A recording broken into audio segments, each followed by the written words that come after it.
We're excited to be here today with Cathy Linh Che and Gerald McCarthy at the second afternoon event of an action-packed fall season. I'm Mark Koplik of the New York State Writers Institute here at UAlbany.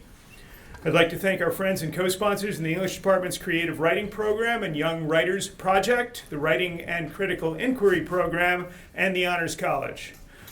I'd like to thank Mary Valentis' English 350 class, Contemporary Writers at Work. It's great to see you all again. I'd also like to welcome Ray Molstock's Honors Book Club class. Are you still calling it that? Yes, okay. So Honors Book Club class, TUNI 250, their first time attending. It's great to have you all aboard this semester. I know it's an exciting class, and we're grateful to have you here. We're proud to introduce, and I should have one on hand, and I don't, the new, Jen is going to hold one up, the new Writers Institute Passport. You can get one today. You can get it stamped at every event. Janet is ready with her stamp. Okay, the first 5 audience members to attend 10 events will get a $50 gift certificate to the Book House. A grand prize will be given to the audience member who attends the highest number of events. Students are eligible. Community members are also eligible. We look forward to an intergenerational battle for the top prizes this semester. Some quick announcements. On Thursday afternoon at 4:30 p.m. in the newly renovated recital hall of the Performing Arts Center, we'll have Wall Street Journal reporter Keach Hagee with her new book, The Optimist, Sam Altman, Open AI, and the Race to Invent the Future. It's the first biography of Sam Altman, the self-styled messiah of the Chat GPT revolution. And on Monday next week, 4:30 p.m. here in this room, we have Amanda Littman with her new book, When We're in Charge, The Next Generation's Guide to Leadership, about opportunities and strategies for young people, members of Generation Z, to take the wheel and the car keys from an older generation that sometimes seems about to drive us off the cliff. Check out our brochure and our website. We have many events ahead of us, plus a gigantic book festival right here in the campus center on Saturday, September 27th, over 30 events, and it's free and open to the public. Also, an announcement on behalf of our friends down at the New York State Vietnam Memorial Gallery, located in the Robert Abrams Justice Building at Empire State Plaza. The current exhibit is Mail Call, Letters from/to Vietnam, a showcase of letters exchanged between New York veterans and their loved ones during the Vietnam War that's open to the public, Monday through Friday, 10 a.m. to 4 p.m. We have a small flyer about the exhibit on the table outside if you are interested. Books are available for sale and can be signed after the event, and you'll get a chance to meet both authors. If you don't get a chance to ask a question here, you can ask it on the signing line. You don't need to buy a book to say hello to the authors. To host today's conversation, we have our friend, Dan Wilcox, poet and peace activist. He's a veteran of the Vietnam War. He's a singular force for poetry and peace here in this region. He's a UAlbany graduate with a bachelor's degree in English and ancient Greek. Yeah. Okay, and ancient Greek. He's vice president of the Veterans for Peace. He's formerly served as president of the Hudson Valley Writers Guild for 6 years. He's been the host and organizer of many long-running poetry gatherings and meetups and open mics, and this is no small accomplishment. He has the world's largest collection of photographs of unknown poets. Please welcome Dan Wilcox.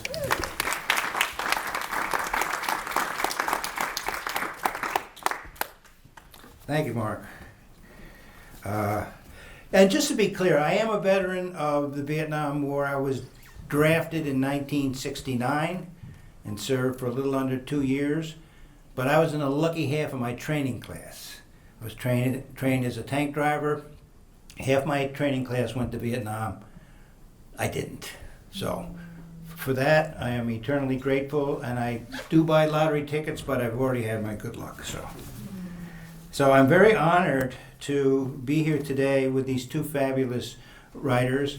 And what I'm going to do at this point is I'm going to introduce each one at a time. They'll each read briefly for about 5 minutes, and then we will sit there in a more relaxed manner and talk. And I have a few questions, but get your questions ready because we will have questions from the audience, particularly from the students that are here, if they're willing to speak. I know sometimes they're not, but that's okay. We want to hear from them, and there's other people in the audience too. So that's basically the format.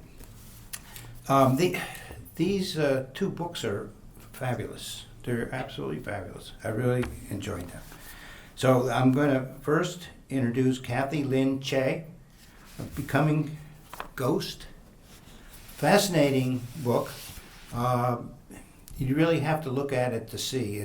I like the way it's put together with it's almost as if she took sections for the book and then shuffled them.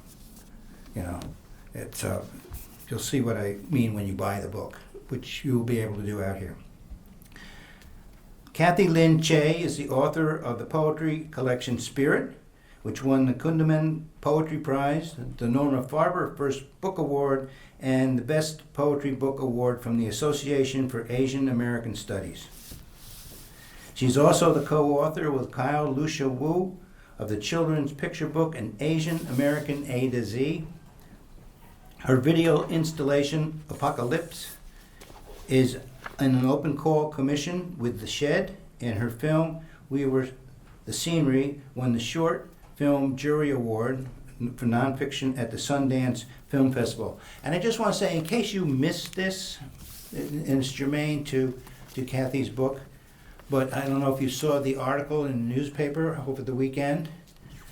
This is the headline from the Times Union from a Associated Press feed. Trump threatens Chicago with the flaming imagery from Apocalypse Now. And in Cathy's book, there are 4 poems that she wrote, which are golden shovels based on the lines from the film that we all know. I love the smell of napalm in the morning. 4 poems written based on that. So, Cathy Che.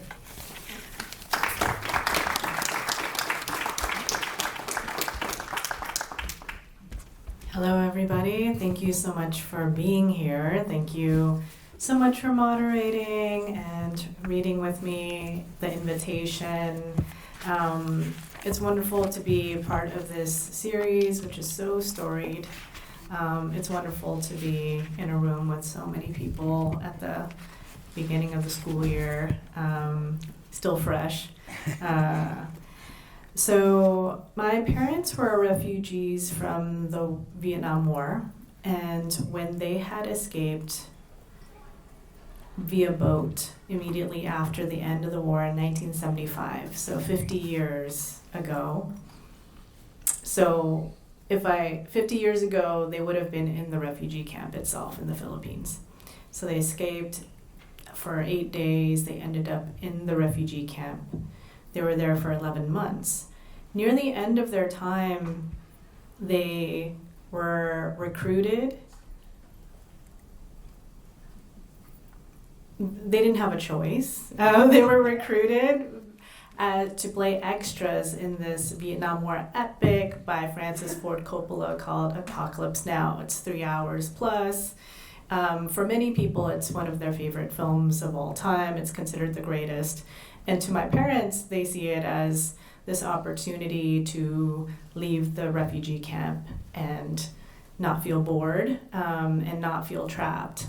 And also to get paid, because they did get paid, something like minimum wage, which was not something they were able to do when they were in the refugee camp. They were sort of, they had nothing but the clothes on their bodies, right? So the experience for them was mixed. It was both positive and negative. But something about that fact that they were brought in to play extras in a story that I see as central to Vietnamese people is something I wanted to write about. So that's what this book is about. And part of the book has these kind of, you can't tell, but I do write in the notes section, Here's my father and myself as a baby. And in that newspaper article so basically Trump had a meme where it's himself, his face is over Robert Duvall's face, and he's crouching down to say that. So my father's body is actually covering up Robert Duvall, who says, I love the smell of napalm in the morning. And in the background, it's barely visible. On either side are a group of Vietnamese people who are told to play prisoners of war. And just to kind of way in the background, faceless, you can't really see them, there's smoke in the foreground, go across the screen in order to look like they just got captured. So that's the story of the refugees there. I use the golden shovel form. So in a way, I think about my parents who are marginal to the story of Apocalypse Now. So how could I do that to the text of Apocalypse Now itself? So it's on the edge. So the line says, "Napalm, son, nothing else in the world smells like that. I love the smell of napalm in the morning." And this is from my mother's voice, pulled from interviews I do with her. I love the smell of napalm. Did I see napalm explode? All the time, napalm flames their greasy fingers in the air. I wasn't a son drafted into the war, just a daughter to marry off. After Americans arrived, nothing was left of my grandfather's home. What else do you expect when tanks roll in? Translate the word, napalm. Oh yes, the bombed world. Today I enter my garden teeming with smells. Basil and lemongrass, dragon fruit climbing over the trellis, reptile-like, waxy and succulent. Guava that swells under my watch. Once a South Vietnamese soldier, I knew him from the village, stumbled into our home. War takes everything we love. He was shot by the Viet Cong. I watched the man bleed into the sheets. It was the fresh smell of death that got me. Flash forward, scene of myself on a film set. I was the Viet Cong. I was the scenery. Napalm explodes up. I heard boom, boom, boom, shaking in my fists. Couldn't sleep last night. Who could sleep through a strafing? The sounds echoing boom, boom, boom from that day into this morning. I'm going to read another poem that is from the voice of my grandmother. And it does the same thing. So napalm, son, nothing else in the world smells like that. I love the smell of napalm in the morning. And this is from her voice. From the hospital bed, I watch Be nap. Almighty God, why did I give my newborn son to that German convent? Nothing prepared me for the wreck.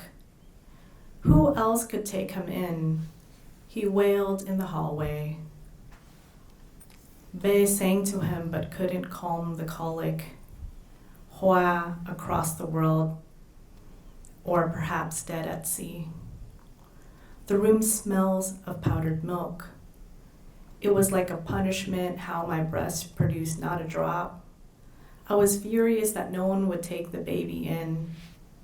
I was diagnosed TMU. My body betrayed the love I had for the boy. Some nights, in the chirring of crickets, in the smell of the damp patty, I hear the voice of my son speak to me in German. A palm reader predicted that I would suffer. In war, we all suffer the inevitability of this morning. Thank you.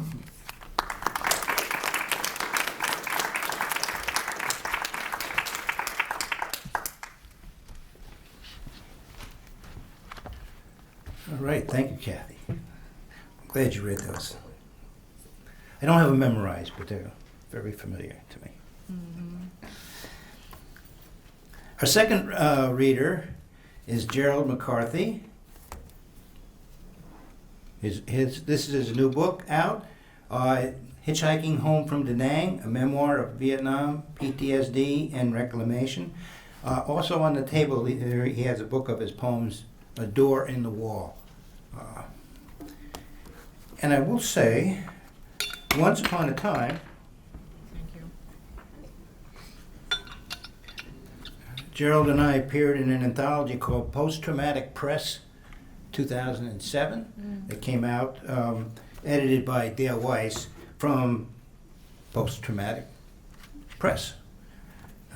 And we've also read together previously in readings of veterans and other events like that. So, Gerald McCarthy enlisted in the Marines at 17 and volunteered for Vietnam. After the war, he went AWOL, then to civilian jails and military brigs, and finally to a Navy psychiatric ward where he witnessed patient-attempted suicides. Medically discharged, he returned home to upstate New York and piecework in the factories, P-I-E-C-E. Written in two voices, one lucid, one dreamlike, his memoir delivers a jump-cut narrative of his troubled adolescence, his wartime experiences, and his struggles to come unstuck from his own life. It's a very brief summary, and there's a lot more to this book than that. So please welcome Gerald McCarthy.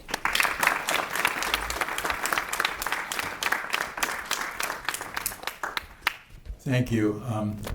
Thanks to the Writers Institute for hosting this event, because it is the 50th anniversary, 2025 of the end of the Vietnam War.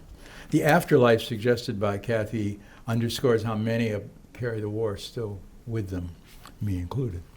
I was 19 in AWOL for the first time I came to Albany in over 50 years ago. And I was away without, which means away without leave. I came to visit my friend Bob from high school, a friend who had welcomed me home from my Vietnam tour 2 months earlier. He was a student here at SUNY Albany, and I needed a place to stay. I didn't know what I wanted to do next, and I didn't know where I wanted to go, but I'd already been over 30 or 40 days AWOL. In the Marine Corps, if you're an NCO, a corporal up for sergeant, that means you're in big trouble. But I couldn't do it anymore. And I guess they didn't understand that. Anyway, so Bob said I could sleep on his couch.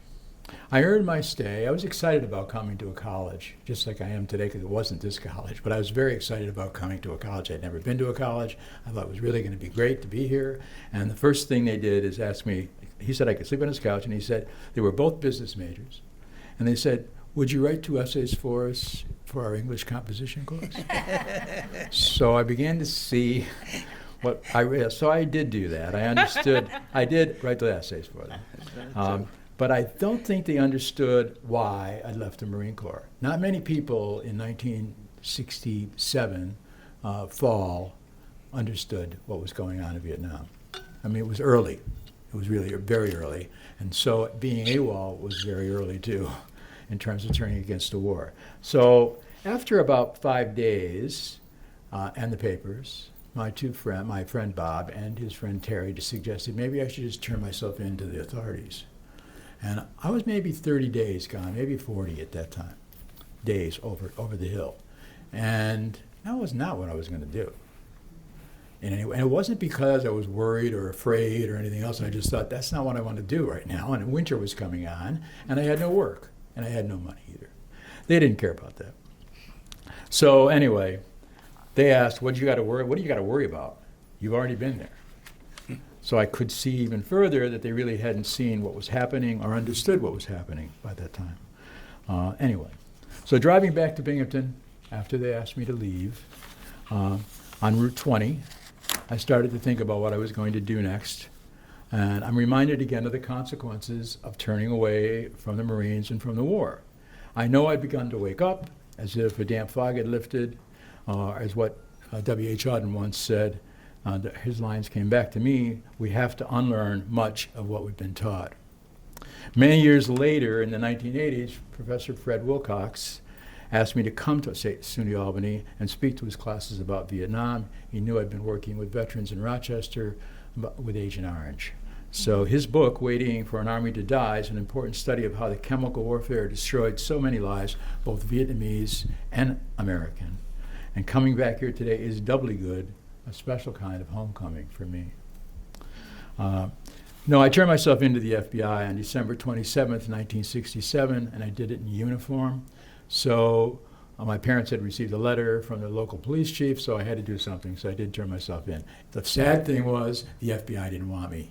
And the FBI said, we can't do anything, you're in uniform, you're a corporal, get out of here. I'll take you to the Marine Corps recruiter. So I went down to the Marine Corps recruiter's office in Binghamton, and he said, I don't want you either. I said, okay, I'll just leave. What the heck? And so he said, no, I guess I'm going to take you to a recruiter station in upstate New York near Syracuse, and they'll deal with it. So they did that. And when I got to the station in upstate New York, obviously it was snowing, and the captain in charge of that outfit said, this is wrong. We shouldn't be taking you in to a jail, but that's what we're going to do. We're going to put you in a civilian jail in Syracuse until we can get some people up here to take you back. Because I was an anomaly at the time. There weren't too many people deserting the military in 1967, so that's what happened. So I'm going to read the first poem about that, which is called Letter to My Brother. This is the first time I've been in jail. Now, I've been in jail other times after that, I want to confess, both in the anti-war movement and stuff, but this was, I was 20, and I was kind of scared of being in jail at the time, to be honest with you. I would admit it. Letter to my brother from the Onondaga County Jail. In the snow, in the blinding snow, I thought of you. The sullen gray winter day they brought me here. Handcuffed, shackled, I wondered what you would think if you could have seen me. Stumbling into the long cell block in my winter dress green uniform, trying to seem aloof, hard-edged. I just turned 20.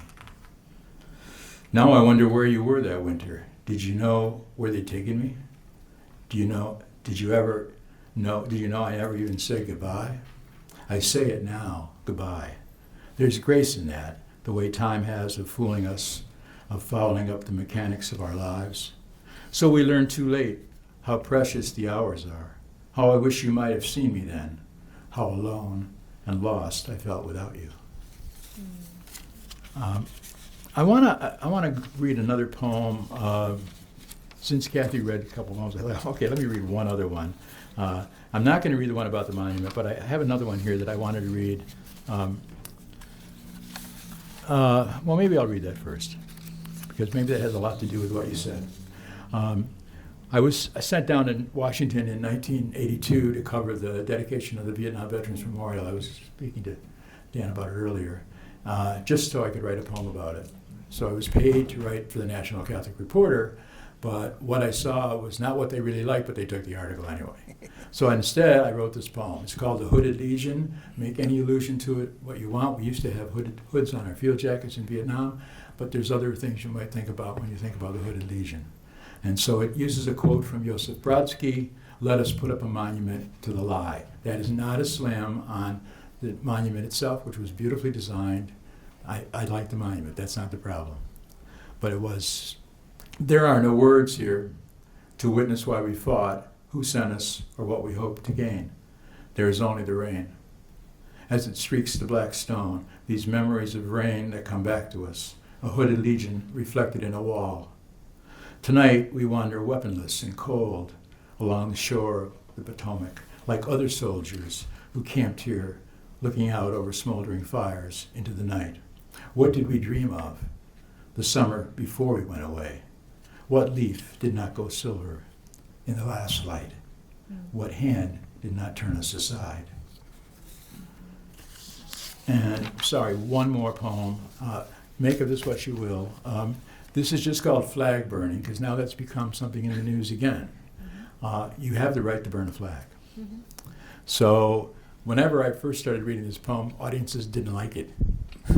maybe it'll catch on now. That was in the 1990s. This is the only poem I've ever written. I have to admit this. In the middle of the night, out of just pure anger, at 2 o'clock in the morning in one sitting. So it's, take it forward, flag burning, a prayer. The Charente of South America believe the stars are their dead children who have climbed into the sky. Let each star be 100 children, 1,000. Let their innocence keep rising above us so we may remember who we are, how we came here. Let the clear, cold air be filled with them because the names have fallen off the old pictures now and the newsreels have faded. As another autumn turns toward winter and we pause to look skyward, hoping to glimpse Orion's belt or Cassiopeia, let us pray to remember these lies we've lived with for so long in such earnest.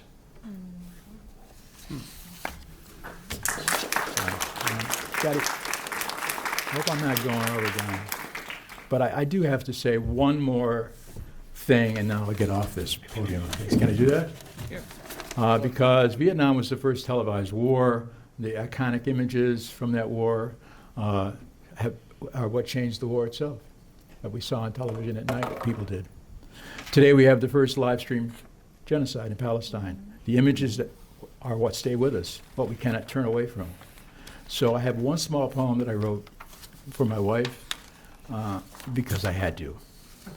It was just one of those things that happened again, that you are faced with things, and I know Cathy has a poem about a pomegranate, but what happened with me is I was peeling a pomegranate in my deep well sink in my basement, and this poem just came out of that.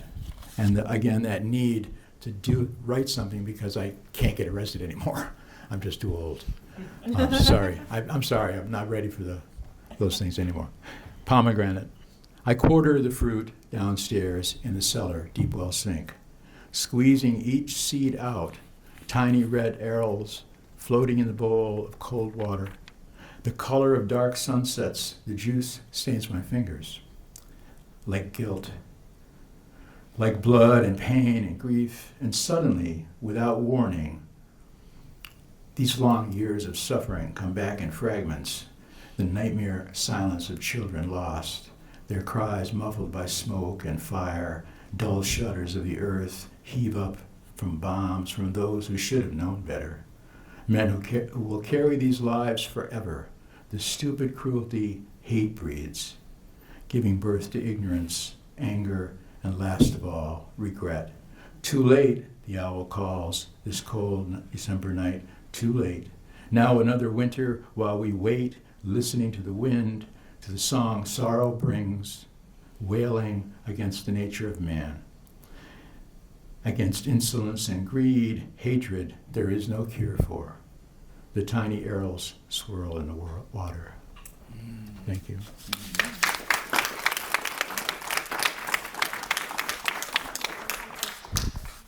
You can have a seat and then I'll take your sense from with your scarf. This will be good for the camera. Got it.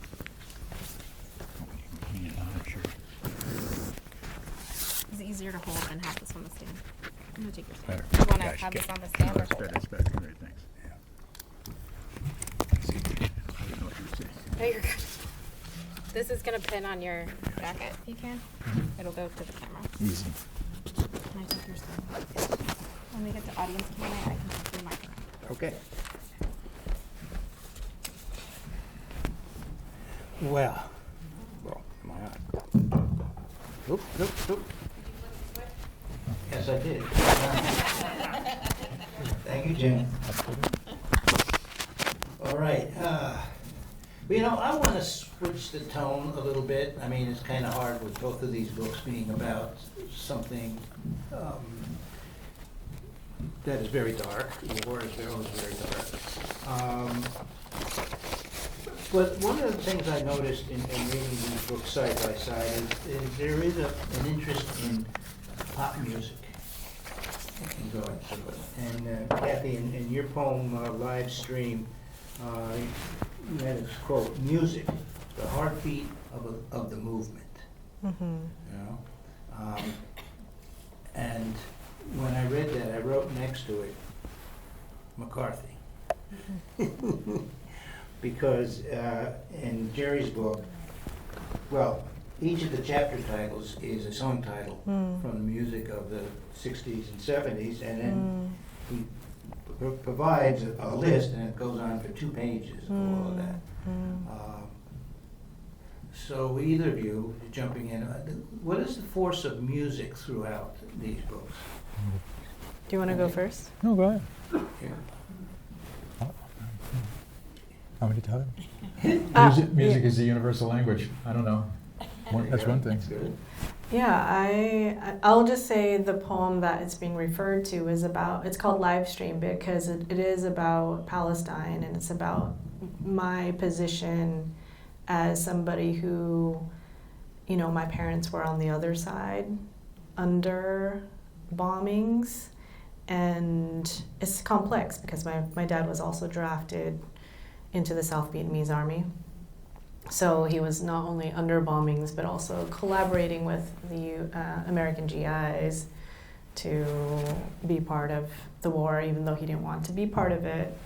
And so being on this side of paying for bombs and being implicated in that way is part of that poem, thinking about what is our responsibility as people to live through and enable mass death.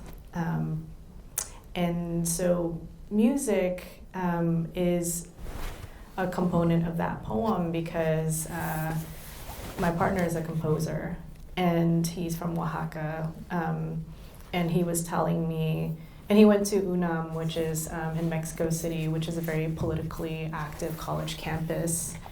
And during protests, his role in the protest was to play the drums. He would play the drums because that was his contribution. He and the musicians could contribute by playing drums and be the heartbeat of that movement. Everybody has a role to play.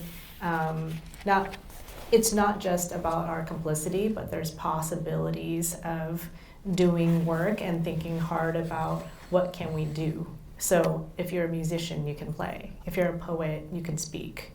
So I think that is part of the thinking about what do we do if you have any money, since your taxes are being, you know, bombing people, can you donate? If you can go to jail, can you, you know, throw sand into the gears of the machine? So I think that is something that I am wrapping my brain around as somebody who has grown up in the US and hasn't been necessarily an activist my whole life. Exactly, you know, so coming into a space where I'm learning more and more about what political organizing looks like, and just being a compassionate and active citizen of the world.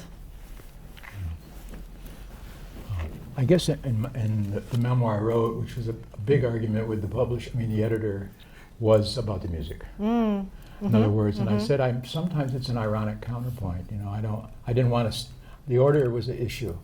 The way I wanted to order it was not ordered at all, because I don't see the experiences being ordered. So that was a hard sell. But I think the music was even harder. So they made me take all the writers of the music out because that was illegal. But I kept saying, well, it's an ironic counterpoint. I don't really mean it's fun to go to boot camp. But, you know, I was trying to be ironic about it. And so I guess they said, we'll let you do this then.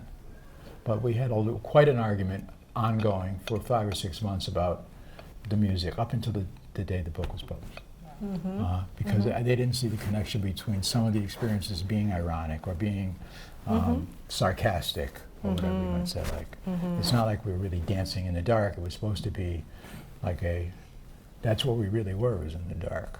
So we had a very big argument about that opening chapter, which I said, if I can't do the opening chapter, then I'm going to do an introduction or something. But I wanted to explain that.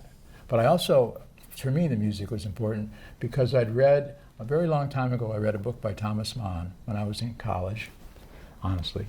and a real college at SUNY, not just writing papers. And I was fascinated by the Magic Mountain because it was scored to one piece of music. And if you know the Magic Mountain, you know it's really an anti-war book in the long run, because Hans comes off his TB experience and ends up in World War I. But the whole book was fascinating to say that he wrote the whole book to one piece of music, to one. So I always wanted to do a book that had music in it somehow, to kind of think about how ironic it is to be in the military and finding a song that's at such a time. Now, I was before, again, by being in Vietnam in '66 and '67 also probably saved my life, though a sergeant actually saved my life because I got transferred, but I think it was early, before the war turned really, really ugly. And so that's also saved. So that's why some of the music is in my book, is because I wanted to go back and forth. That's the way I kept seeing it. Something, always you're hearing some piece of music in your head, Especially when you're alone, I think you hear music. Anyway, sorry. So that's my long Well, winded. can I add something? Sure. I think that it's really interesting as we think about pop music of our time. There's this interesting bifurcation between people who are allowed to say Free Palestine, for instance, and those who cannot. So musicians are called upon to say, can you speak out? And those who do speak out sometimes are, their mics are cut off, right? So there is a question of how does pop culture actually play a role in politics? And I think some people think that music, it's different, it's separate, but it isn't actually separate. We are, cultural spaces are completely intertwined into everything that we do, including our political realities. So there's a way where I'm witnessing a lot of artists being kind of at the forefront of movement making. So that's what I'll say about pop music. There's a lot of space to do more than just make lots of money. Right. Yeah, well, I recall in the barracks, and particularly in training, some songs would come on the radio, and everyone would start singing along. And there was some. I'm thinking that song, and I'm not sure who sang. We gotta get out of this place if it's the last thing we ever do. Animals. Yeah. Okay. Yeah. Yeah, so I mean, that came on there, everybody started singing it because it meant something when you're there and you don't want to be there. Yeah. And now, and Jerry, also the thing with music, it creates some bonds. I mean, there was sections in there where you talk about playing music and dancing with the black GIs was amazing. I mean, I served with all kinds of people too, and that was it. There's different kinds of music playing, everything. But I don't think we ever danced. Well, what I'm sorry, but since you brought that up, because that was also one of the problems, was the gunnery sergeant who was in charge of that combat engineer outfit was also a black, and so when the gunnery sergeant and 2 white guys and 4 other guys all start dancing in an enlisted man's club, I realized it took me like 40 years later to realize that's why they burned a cross in front of the black soldier's hut who was a medic, was because we were dancing with each other. And it had nothing to do with anything. We were off our work shift. It wasn't because we were, we were just dancing with each other because we were probably tired or whatever. But they made it into a racial incident. And so they put that cross up, and I didn't remember this for a long time. It was blacked out. And so when I remembered it, I realized, well, that's why they did it. I never made the connection between dancing with the gunnery sergeant, who was a great guy. He was a great guy. But he shouldn't have been dancing with enlisted men either. But so were the other guys who were corporals. But there was something freeing about that whole experience, except for the guys who didn't see it that way in our own outfit, who had the audacity to put some bad piece of wood up in front of the black medic's tent, who wasn't dancing with us anyway. That wasn't the issue, but you couldn't even get away from that. And that was before Martin Luther King was killed, or any of the other people had been killed already. But it was before King. I always say this to my classes when I'm teaching, which probably makes me prejudiced. At least that's one of my chairpersons. I've got to get this in here. Sorry. I have to say this because I think it's important, and it does have something to do with all of it. Is that don't tell me that every single black leader who cared about freedom was killed by a different person. Don't tell me that it wasn't deliberate to kill, Medgar Evers, Martin Luther King, 100%. Malcolm X. Come on, I'm not buying that. Now, and I don't even want to go on any further because I don't have to. And that used to get me in trouble every time I said it to them. I said, come on, wake up. You really believe that Robert F. Kennedy and John Kennedy and Martin Luther King, I'm coming up here with my wife and thinking all he really wanted was you can't beat hate with hate. You've got to beat hate with love. Come on. So that's what I mean about music. I don't know. Yeah, when you're talking about that, I wanted to bring up something that not everybody knows, which is that the CIA is very integral in putting forth what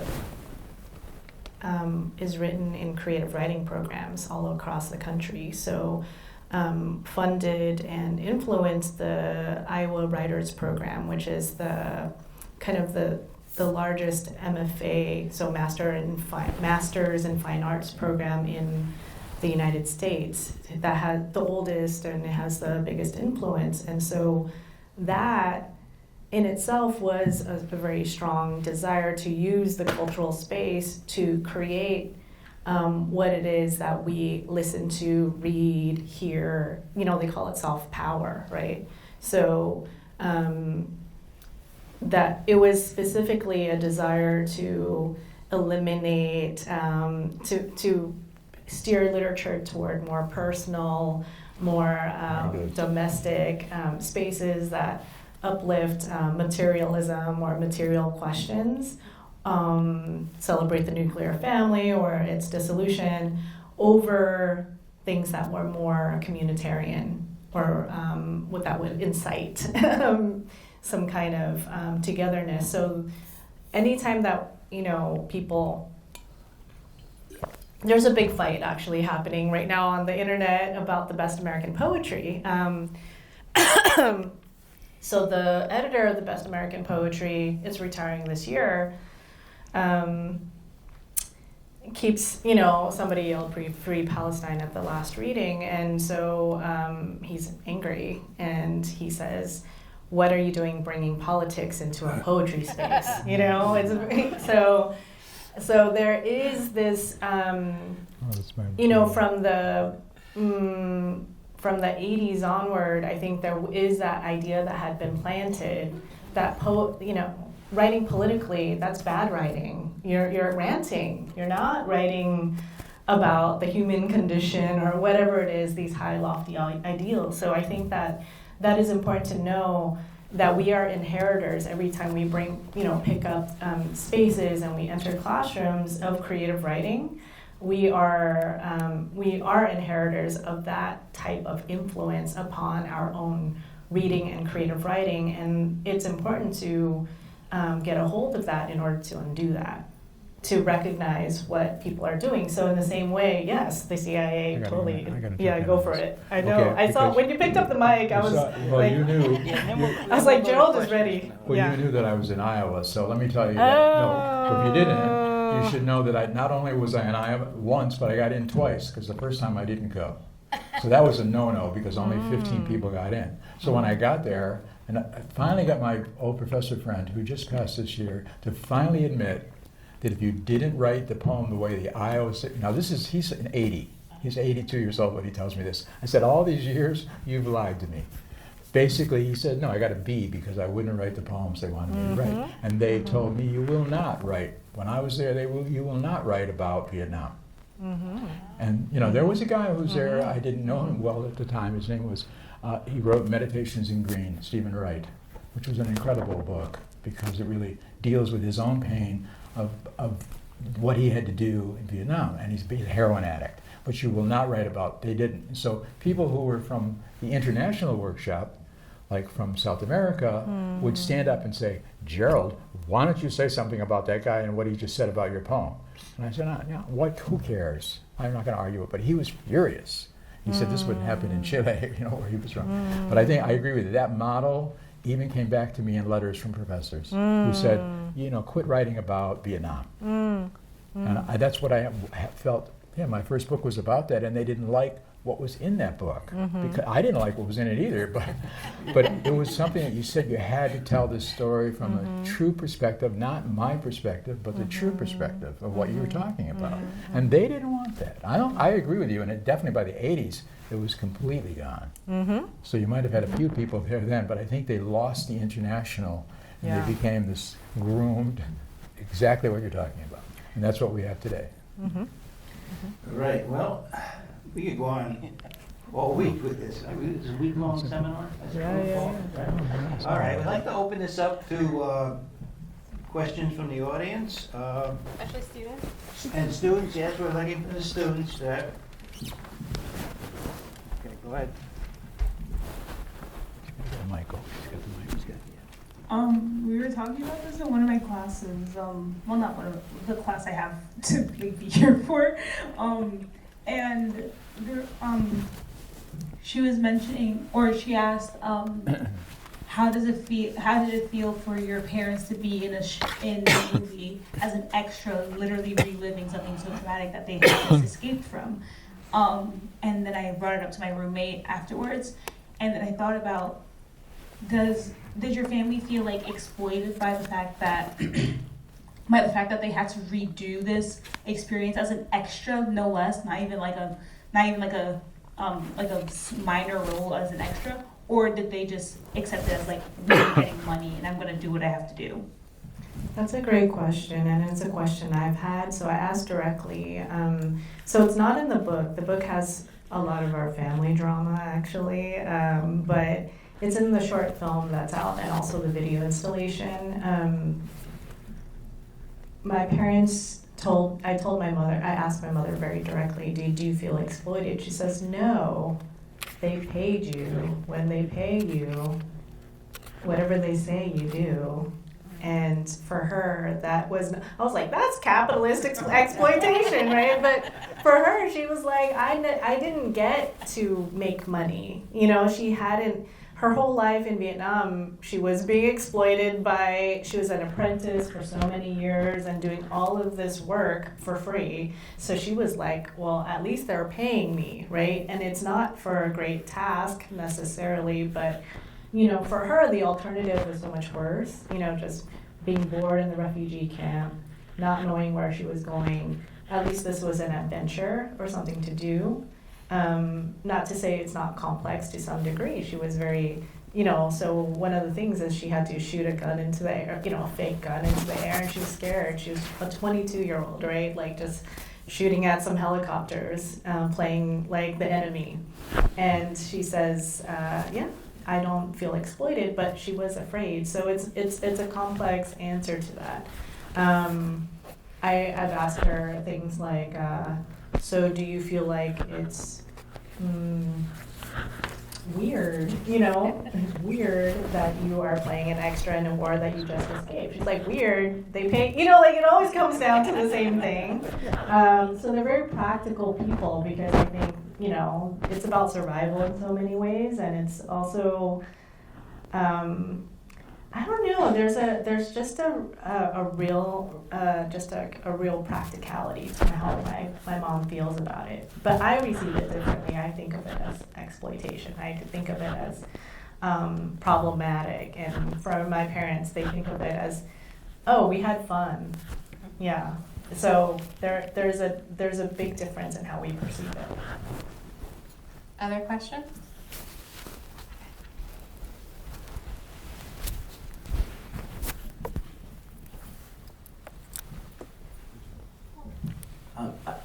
Thank you, by the way. I have a couple questions about, I guess, maybe talking about and communicating with these, events of trauma with your family. I'm curious in Vietnamese culture, is it common to close up about remembering this?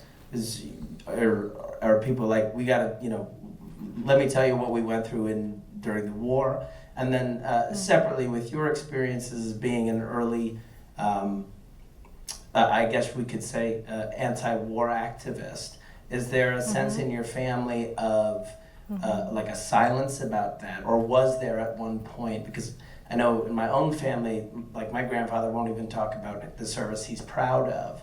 So I would imagine in the early parts of the war, just curious what your experience was with your family in that experience for both sides. Thank you. Sure.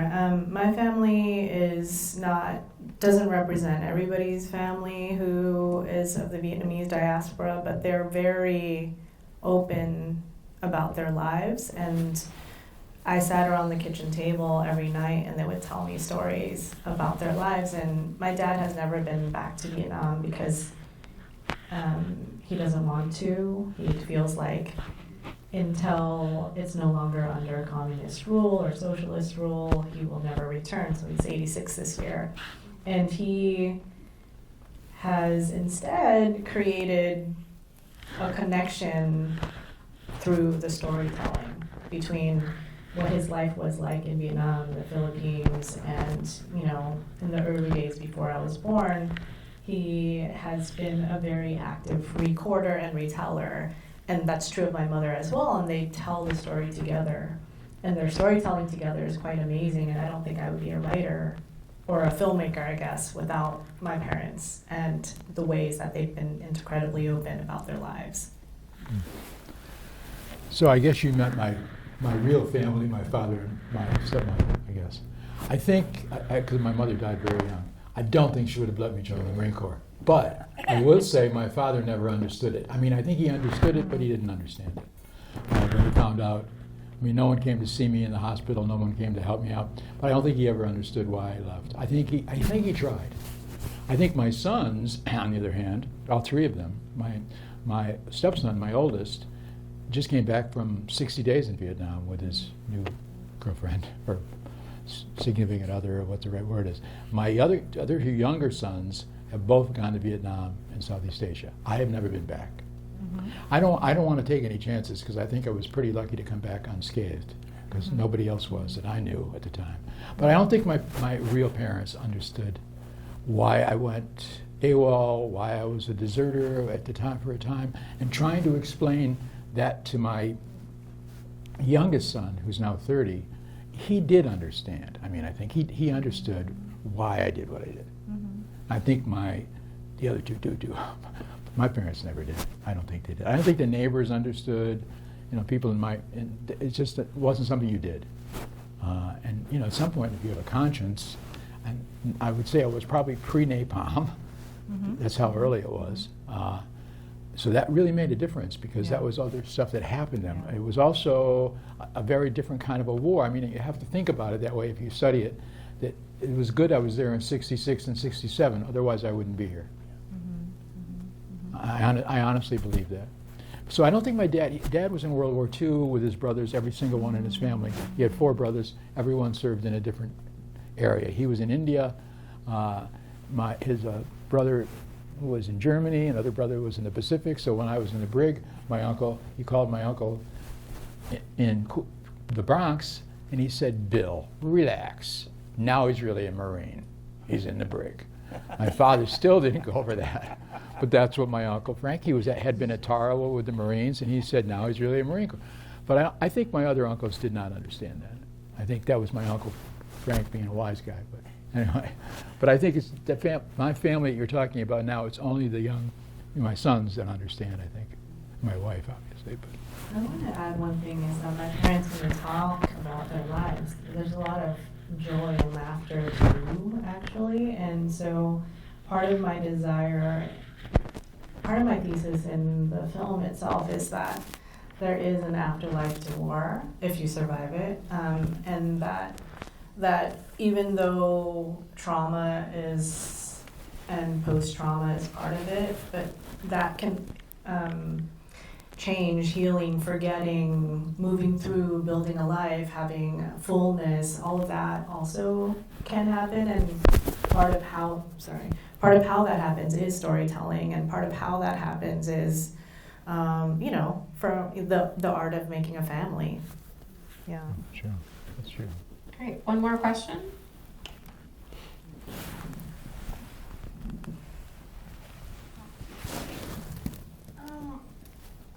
Okay, were any of your friends or your brothers or something also drafted afterwards? Because, Yeah. like, I know you said you were drafted, I mean, not drafted, you, like, enlisted quite early, so I was wondering if, like, you had, like, friends or relatives that ended up being drafted and that had, like, an impact on your relationship? My first English professor in college was drafted out of the classroom. So I was like 20 at the time. I think I was very messed up after, if you read from my book what happened. But I didn't have any close friends, but some of them were enlisted, some were drafted. But after going AWOL and all that happened, my friends were not my friends anymore anyway. I hate to say that. They didn't quite get it, where the friends where I grew up. I think people who were in the anti-war movement, like my friend Suzanne, was encouraging me to come up here, they understood it. But I think people who didn't have that experience or didn't understand that, they still see you that way. I mean, I think if I were to see them today, I mean, but I don't. But I'm saying, I think that's a good question. I think that was a controversial thing about whether to go or not to go. I wasn't thinking about it. I was at 17. I wasn't thinking too much at all. I don't know. You have to get a little older to think as a male, right? Okay, one last question now, I promise. Okay, for both authors, like my question was, how did you balance the voices in your books and decide when to inhabit each? Because I know in your poetry book there was like a lot of voices, and for me, like not kind of having that background knowledge, being so young, I was like, okay, who is speaking? And figuring that out was definitely fun, and I feel like it made me grow because I really like poetry as well. And as well with your books, because I've read a lot of like word books with split narratives and kind of like that non-linear structure, so I thought that was really interesting, but I bet it can be kind of hard to figure out where do I want to input this voice for the best impact. Good question. Yeah, my first book was all in my voice, and it was about my parents' lives in Vietnam as well as being a survivor of sexual violence. And there's a kind of way where it was urgent and insistent to say and speak in my voice in particular. And so this book is really more, it's more about my parents and my family. So I wanted to,